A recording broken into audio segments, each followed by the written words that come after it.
आराइयां सिंध पाकिस्तान की जानब से अंजुमन आराइयां पाकिस्तान के मरकजी सदर मियां सईद आराइन ڈیرے और general secretary advocate Khalid Habib Arain chief organiser Arain welfare trust international Chaudhry Zulfiqar Ahmad Arain Mian Farooq Fateh Arain की कराची आमद के मौके पर उनके एअ्जाज में مرکزی दफ्तर फलकनाज व्यू में पहुंचकर अशाइए और तकरीब का एहतमाम। इस मौके पर अंजुमन आराइयां सिंध पाकिस्तान के सदर इफ्तिखार अहमद, चेयरमैन कवर रजा शौकत, सीनियर नायब सदर Mian Khalid, general secretary Naseer Ahmad, coordinator Irfan Alam, joint secretary Tariq Mahmood समेत दीगर ने पंजाब से आए मुअज़्ज़िज़ मेहमानों को सिंध आमद पर खुशामदीद कहते हुए उनका पुरतपाक इस्तकबाल किया।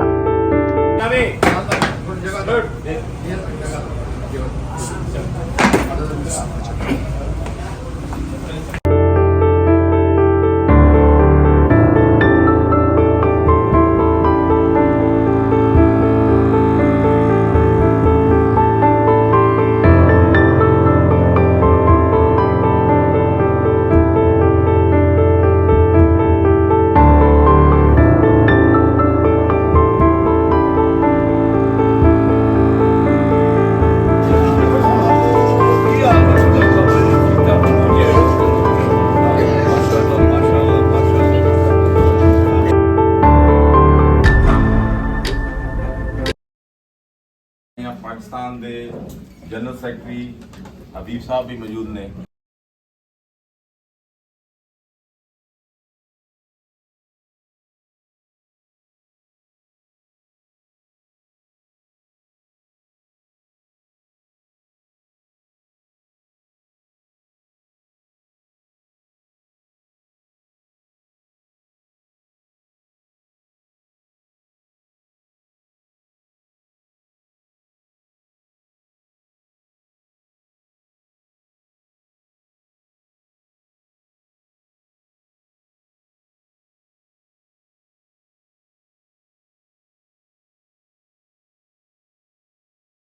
इसी तरह इन्होंने इंसानियत की खिदमत की तौफीक देवे, क्योंकि सब तो अफजल इबादत ही है कि इंसानियत की खिदमत करना, इस तो वड्डी कोई खिदमत नहीं की।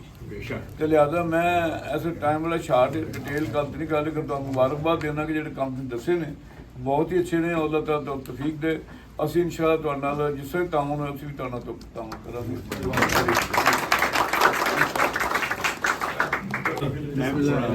ਉੱਥੇ ਹੀ ਚੱਲੀਏ ਜਿੱਥੋਂ ਆਏ ਆ।